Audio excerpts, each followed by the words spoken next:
આપણે સૌ બનાસકાંઠાની ધરતીના સંતાનો છીએ. આ ધરતીએ દુનિયાને બતાવ્યું છે કે ગામડામાં બેઠેલો દૂધ ઉત્પાદક પોતાની સંકલ્પ અને મહેનતના બળે દુનિયામાં નામના બનાવી શકે છે. આજે બનાસ એ માત્ર ડેરી નથી.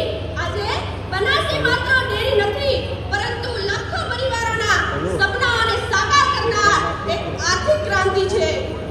પરંતુ લાખો પરિવારોના સપનાઓને સાકાર કરનાર એક આર્થિક ક્રાંતિ છે.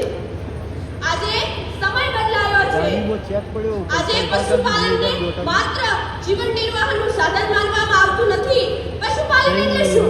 પશુપાલન એટલે બિઝનેસ. પશુપાલન એટલે સ્ટાર્ટઅપ. પશુપાલન એટલે રોજગાર. પશુપાલન એટલે આત્મનિર્ભર ભારતનું ભવિષ્ય. પશુપાલન એટલે આત્મનિર્ભર ભારતનું ભવિષ્ય. જ્યારે એક ગાય કે ભેંસ માત્ર દૂધ આપતી નથી, પરંતુ એ પરિવારને સન્માન આપે છે, ઘરને સમૃદ્ધ રાખે છે અને એક ખેડૂતને સન્માન આપે છે.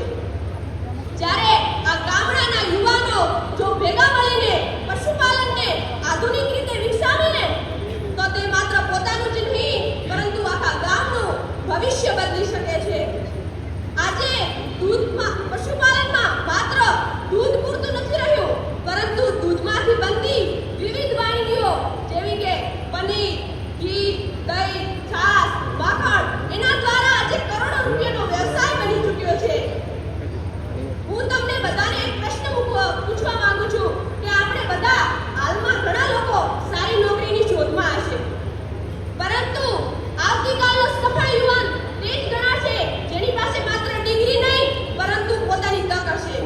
અને આ તક એ આપણા પશુપાલનમાં છે.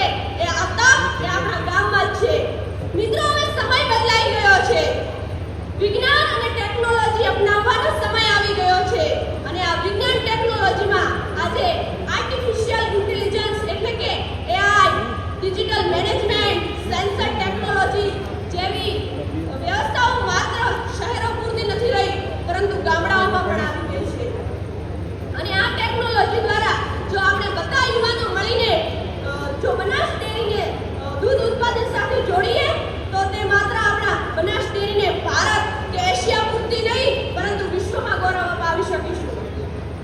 અને આ માટે આપણે બધાને પ્રયત્નશીલ રહેવું જોઈએ. પશુપાલન